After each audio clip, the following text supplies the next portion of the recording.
Samsung Galaxy Z Fold 7 review. A quantum leap in foldable technology.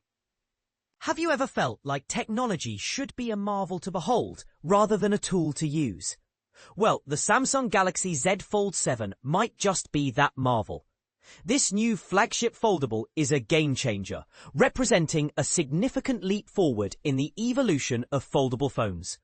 It's thinner and lighter than ever, making it feel more like a regular smartphone than a novelty gadget.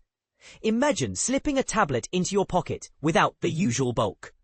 That's the reality with the Galaxy Z Fold 7, which finally bridges the gap between practicality and convenience. But be warned, this technological wonder doesn't come cheap. At $1,999, it's a hefty investment. Yet despite the high price, this foldable is packed with features that make it worth considering. From its almost unnoticeable crease to its powerful camera system and multitasking capabilities, the Galaxy Z Fold 7 is a device that pushes the boundaries of what we expect from a smartphone. But here's where it gets controversial.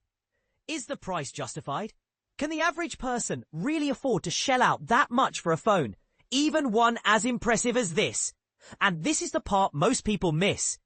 The Galaxy Z Fold 7 isn't just about looks. It's about functionality. It's a device that can truly multitask and adapt to your needs. But what do you think? Is the Galaxy Z Fold 7 worth its price tag? Join the conversation and let us know in the comments.